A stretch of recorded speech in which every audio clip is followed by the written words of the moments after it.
뉴스룸을 시작하겠습니다. 총선을 열흘 앞둔 정치권 움직임부터 살펴보겠습니다. 여당 후보들은 반성한다는 말로 몸을 낮추는가 하면 대통령실과 내각이 즉각 총사퇴해야 한다는 요구까지 나왔습니다. 여기에 대해서 민주당 이재명 대표는 악어의 눈물이라며 속지 말라고 했습니다. 한편 이번 총선의 국내외 유권자 수는 모두 4,428만 11명으로 확정됐습니다. 첫 소식 박병현 기자입니다. 국민의힘 한동훈 비대위원장은 자신은 공복이라며 몸을 낮췄습니다. 반성하고 고치겠다며 지지를 호소했습니다. 우리 정부도 부족한 게 많습니다. 그런데 중요한 차이는 여러분의 지적에 반응하고 반성하고 고치려 하느냐 아니냐 이겁니다. 국민의힘 조혜진 의원은 더 나아가 대통령실과 내각 사퇴를 요구했습니다. 대통령은 국민을 실망시킨 것을 사과해야 합니다. 국민을 분노하게 한 것을 사과해야 합니다. 조 의원은 대통령실이 지금 책임지는 모습을 보여야 국민에게 공감을 얻을 수 있다고 강조했습니다. 더불어민주당 이재명 대표는 여당의 전략을 악어의 눈물에 빗대며 비판했습니다. 이 사람들 분명히 단체로 몰려나와서 잘못했다, 반성한다 이러면서 큰절하고 그럴 겁니다. 그런데 지금까지 수없이 반성한다, 잘못했다 해놓고 한 번도 바꾼 일이 없어요. 이 대표는 국민의힘이 일당이 되는 순간 나라가 걷잡을 수 없게 된다며 표심을 단속했습니다.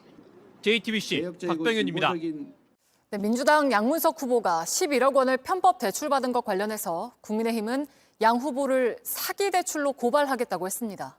민주당은 당 차원의 공식 입장을 자제했습니다. 이 소식은 정재훈 기자입니다. 양문석 후보의 편법 대출 논란과 관련해 한동훈 비상대책위원장은 양 후보를 고발하겠다고 밝혔습니다. 자기를 사기대출이라고 말하는 사람 고소하겠다고 했습니다. 그래서 제가 얘기했습니다. 저를 고소하시라고요. 우리 국민의힘이 국민을 대표해서 양문석 씨를 사기대출로 고발할 겁니다. 앞서 양 후보는 과거 서울 서초구 아파트를 31억여 원에 매입하면서 대학생 딸을 사업자로 둔갑시켜 11억 원을 대출받은 사실이 드러나자 어제 직접 사과했습니다.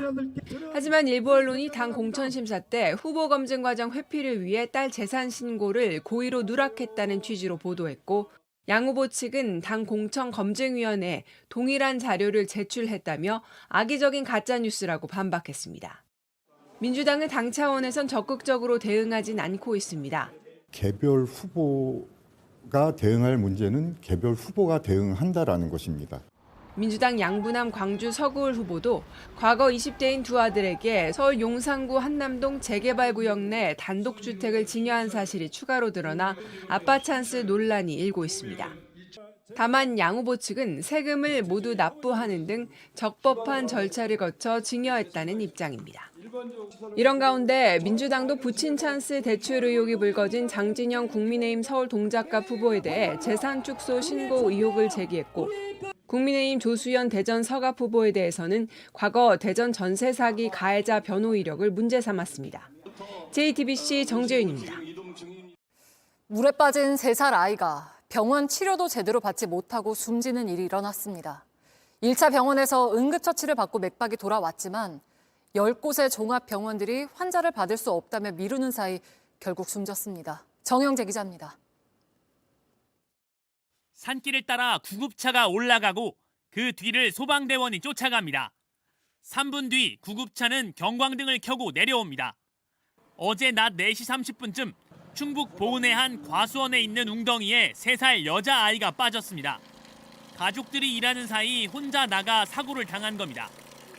아버지가 발견했을 때는 심정지 상태였습니다. 119가 10분 만에 보은의 하나뿐인 소아청소년과로 옮겼고 심폐소생술과 약물 치료를 한 끝에 심장이 다시 뛰었습니다.